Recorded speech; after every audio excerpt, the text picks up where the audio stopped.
And the Nation at 9 continues. China continues to give us big stories to discuss after India's newfound stare down the dragon policy in certain, let's just call them sticky matters. The Chinese Foreign Office language has immediately turned bitter and sour at the same time. Not just that, a state-run media, usually the first to take aggressive nationalist positions, have come out with some scathing articles, and our Chinese neighbors have decided to play the K card, warning India of a blow for a blow policy if India continues to rile Beijing, or, in their words, start a geopolitical game with China. State-run daily Global Times has asked the question, and I quote now, with a GDP several times higher than India, military capabilities that can reach the Indian Ocean, and a turbulent state in the north, can Beijing lose to New Delhi? That, ladies and gentlemen, is an agitated dragon flaring its nostril in preparation for a flamethrower. The big questions tonight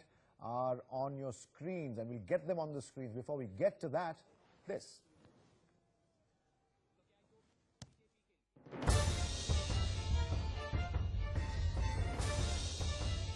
The dragon just won't mend its ways.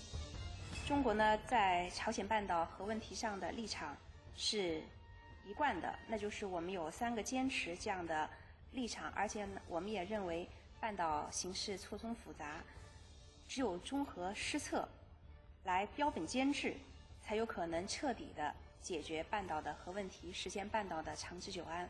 那么中方呢，愿意与各方一起共同努力，来推动朝核问题尽快通过对话，得到和平妥善的解决。Despite being snubbed, China continues its tirade against India over Dalai Lama's visit to Arunachal Pradesh. I'm longest guest of Indian government. Right from the beginning, when I reached Kansamani, the Indian government take full care about me. Even resorting to empty threats through its media. We can't take anybody's threat and get frightened by it.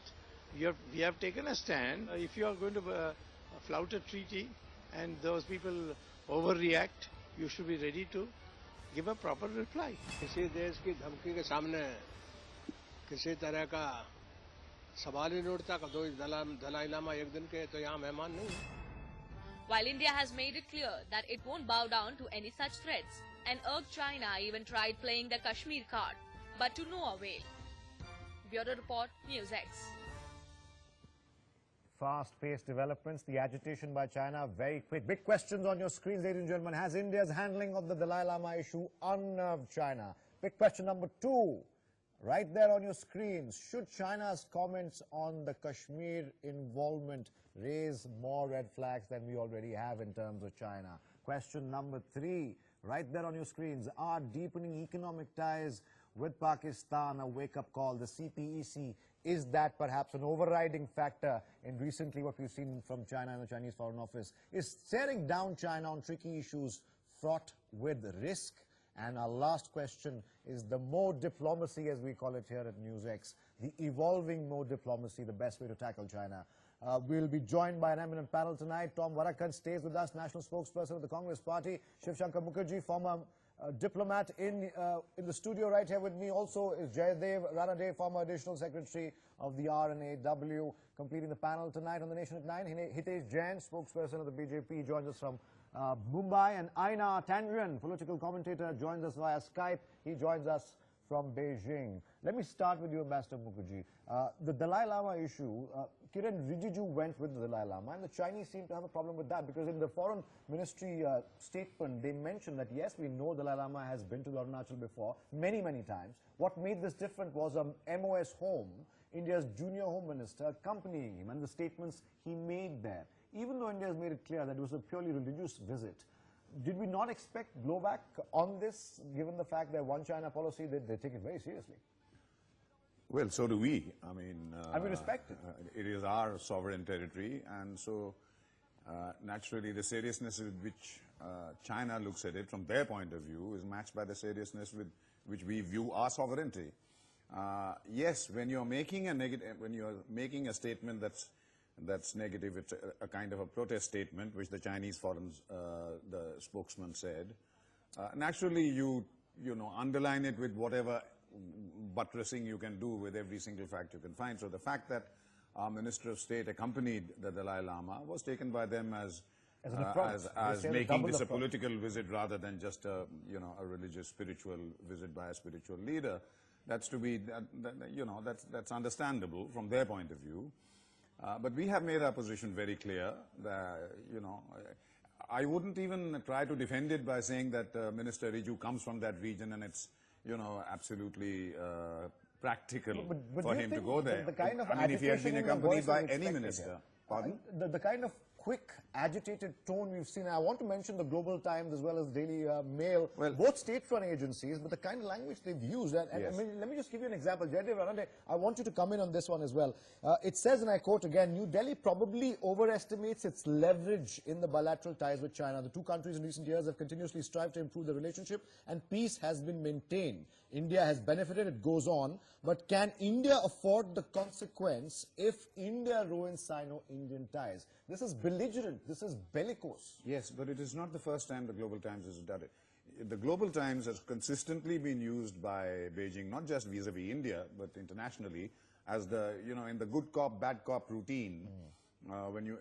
Even when they have to make a statement, a reasoned statement is made from some other quarter, but the bad cop the belligerent statement, as you said, is usually made by the Global Times. There have been similar statements in the past. So I'm not really surprised at that. The Dalai Lama, there are two things that are the bugbears as far as China is concerned.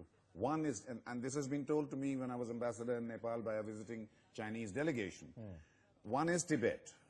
In fact, when they talk to Nepal, the first thing they talk about is Tibetan refugees and controlling them. The other is the one China policy.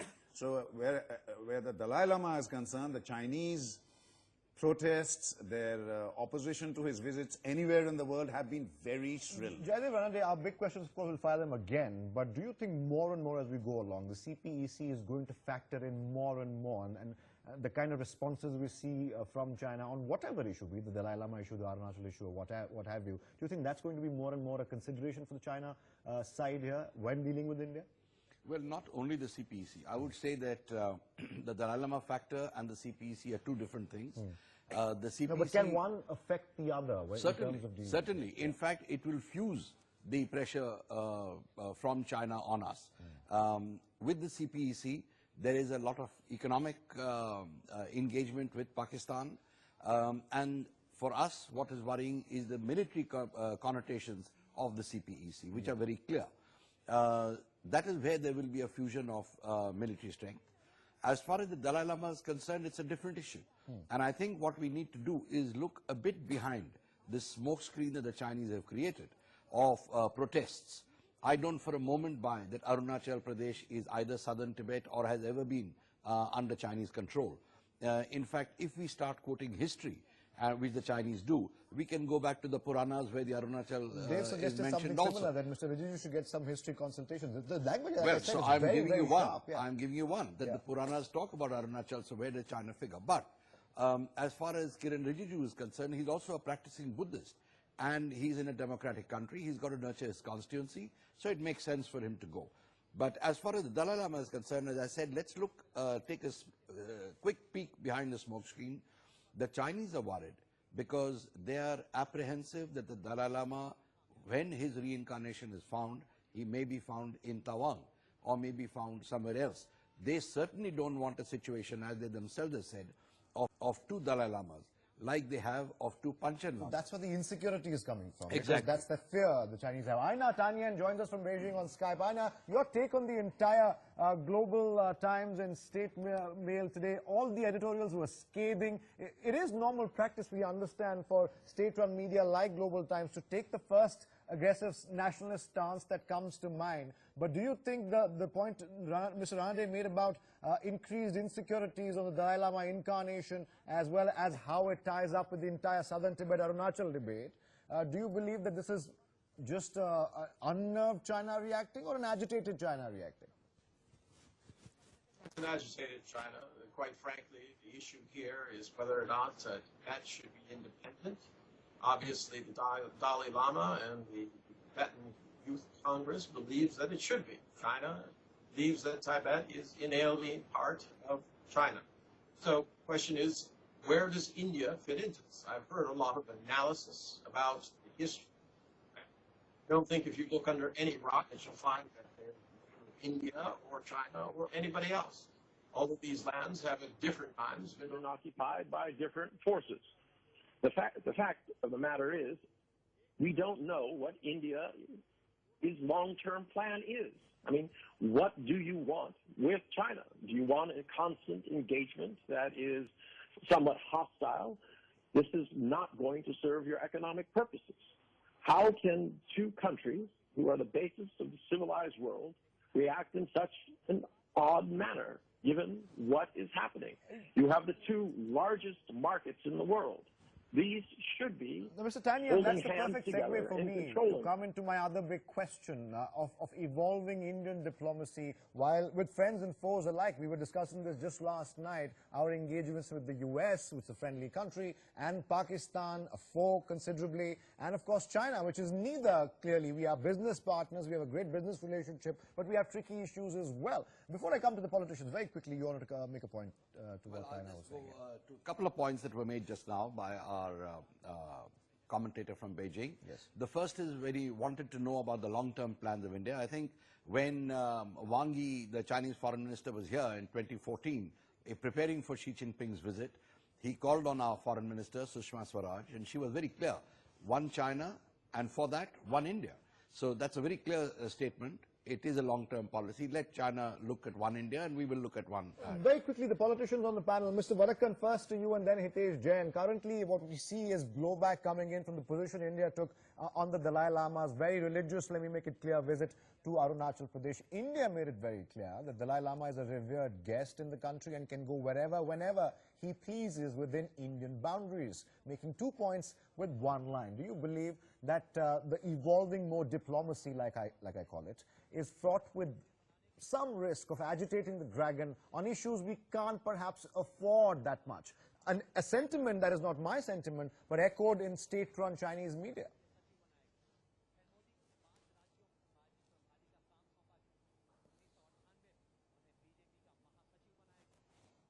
Mr. Vaddakan, can you hear me? I don't seem to be connected to Mr. Vaddakan. Yeah, go ahead, go ahead. The question was directed to me. Yes, go ahead. Okay. Now, there is, this is not the first visit of Dalai Lama to India. There have been earlier visits too. The sudden kind of temperature rise in Beijing comes very interestingly to Arunachal. This sudden temperature rise in the dragon's country comes as a very big surprise, because they have been very close to Pakistan and on various issues. They wanted to know what India's position is and what are the plans. I mean, India's position is very clear. We like to live peacefully in this region and hopefully trade with you and trade with everybody else. But you can't claim portions of our country and say that's part of your territory. And that His Holiness Dalai Lama visits Arunachal. How does it shock you? Why are you so worried? The point here is, if we start making Tibet an issue, like you make Kashmir an issue, then that can be called tit for tat. We haven't done that. My question is that sort of a holy policy man advisable while dealing with a mission of peace, while we are dealing with Pradesh, a country like China, which has its own nuances? They of course are not. They're not like any other power. They're not completely democratic. They're not completely communist either. They're something of a hybrid. That's why tackling China is fraught with difficulties. My question was, do you believe the new muscular stance by the Modi administration in various matters, and I call it the stare down China on tricky issue policy, do you believe that's going to yield results?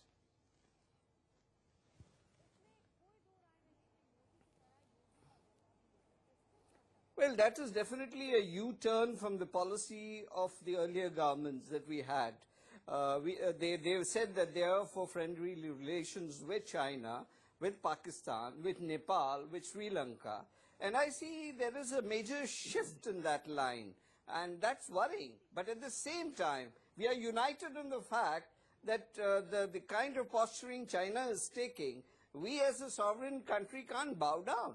I mean, these are clearly issues concerning our national pride. You're with the government's policy on this. And I want to ask the Lama is a government's guest spokesperson of honor in this before I quickly country. go back to our experts here. Hitesh Jain, let me just quote you one more line. It's almost a threat, really. It's run by state media there, but they say that, and I quote them again,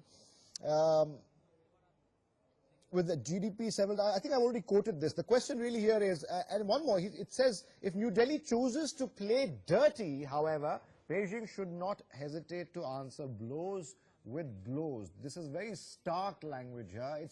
It's common where the Chinese are concerned, but do you think the policy of really staring down China is going to work?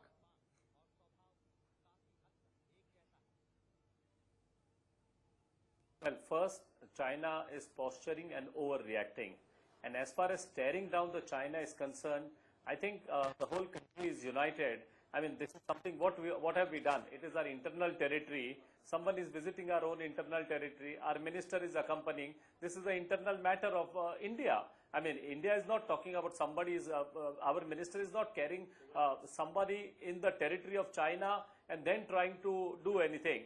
Arunachal Pradesh is a part of India. It's an internal matter of India. If His Holiness Dalai Lama wanted to visit, and if the minister has this thing, it is as routine as like going to any other part of India. So I think India, we have done nothing, but I think at the same time we have also sent a message that we do not get bullied by, we do not get bullied by such kind of threats. To quote the Global Mail, they take it, sir, as a double affront. That one we do not care what China feels. Mentioned internal. We do not. Yes, one fact that Mr. Athar, yes, go ahead. We should not care what China thinks. We have to see what we have done is correct. If we are justified in our action and we are acting in our own country, we are a democratic country and every person is free to go in whatever part of the country. So I think we have followed our norm. It's an internal matter, and I think we should not be overreacting to what if China wants to overreact, they can overreact. They mentioned the northern turbulent state as well, and I want to go back to a big question that is running on the screen right now. They brought up the K word after a very long time, to my knowledge, in recent times, and they say we could start interfering there as well. And that's one you only take out when you're desperate. Why do you think that has happened? Well, let me just make one additional point before I come to that. One is that it takes two to tango. Yeah. And if we look, since the time the China-Pakistan Economic Corridor was announced, April 2015, China's attitude towards India has become particularly hard. Yes. And there are a series of incidents that have happened. So I think we have to acknowledge that China has been exerting steadily increasing pressure on India. This is one more instance. Second, as far as the Kashmir issue is concerned, there have been attempts to meddle in the past too. And in 2010, for example, their vice foreign minister on two occasions, one immediately after their president Hu Jintao's meeting with Obama, he suggested that China could mediate between India and Pakistan on the Kashmir issue on two occasions. Then there was an invitation from a virtually unknown Chinese NGO to Mirwais Omar Farooq. Yeah. And then in last year, in March, this other Hurriyat member, Jilani, Sayyid Ali Shah Jibran, who speaks for Pakistan actually, he came out with a statement praising China and saying it has a very big role in Kashmir. So firstly, let me just say that there have perhaps been some shady contacts or clandestine contacts between the Chinese and them. Second, when we are talking only about Kashmir, why do we ignore the fact that they have already fired one salvo with Paresh Barua sitting in Kunmi firing a letter? So do you believe the Chinese when they say that we are not really over-leveraged, we have no leverage, so to say, with Beijing when it comes to tricky issues or minute matters? And I want Ambassador Mukherjee also to come on this after you do. Go ahead. Ambassador Mukherjee. Oh. Yeah. Well, I'd like to answer those 2 points you raised first, flowing from what our Chinese analyst said from Beijing. Yes. He mentioned about the long-term relationship and so on and so forth. You see, the visit of, this whole thing that we are debating just now is about the visit of the Dalai Lama to Arunachal Pradesh. Arunachal Pradesh, we know, is a territory which China claims for itself, which we consider quite rightly, as our sovereign territory. But you're quite right, these are two things. When you combine that with a visit from the Dalai Lama, that is actually the kind of pinprick that sets Beijing into a frenzy, which is reflected in the kind of belligerent language that you see in the Global Times. You see, the Dalai Lama is a reminder to the whole world about how China swallowed Tibet, and the cloud that hangs over its total sovereignty over that Tibetan plateau, over Tibet, because, you know, there are Tibetan movements around the world, and there are Tibetan refugees, and the stream continues even though Beijing tries to stop it. That, for a country that sets great value by its face and its position in the world, is anathema. So, which is why the Dalai Lama moving around the world, or whatever he does, produces a kind of reaction in China which normally you would consider extreme. So what's the best way to tackle that? But and now this use of the K word, as you said, is a little unusual, but I think it is basically the kind of reaction that the Chinese feel when the question of Tibet comes up. All Usually right. the one China policy now does not resonate in the world, but Tibet does. You're saying raw nerve for raw nerve, that's how China operates. Now I want to get closing comments. And just one last point, when our Chinese colleague on the panel mentions, Kashmir, when the Global Times mentions the Northern Territory and so on and so forth. Look, if this is just a statement in a press, a very belligerent kind of statement, bluster, but China has been interfering actually in a far bigger way. It has created a nuclear-armed Pakistan. That's a Pakistan nuclear program is a completely Chinese program. It is now investing $47 billion in what is our territory. Back to the CPEC, sir. I have very little time here. Einar, Tangen, please, 30 seconds, keep it brief. Reactions to the panelists as well, as far as the use of the K word, the Kashmir issue, how far can China really, or is really willing to go in case they want to exert more pressure on other issues with India? Okay, the greatest danger here is you have two countries that are drifting towards extreme nationalism. They're using every excuse there is to inflame languages, as on this panel. I don't think this is the words of the wise or the future. This can only lead to one thing, and that is continued conflagration. So I think it would behoove everybody to calm down and simply see this as it is. Before, India did not allow, despite a number of requests by the Dalai Lama, to visit Andhra Pradesh, and now all of a sudden they did. China sees that as a provocation. India does not. However you want to put it, it is what it is. The question is, what relationship does India want with China in the future? Okay. Is it just political, economic, what?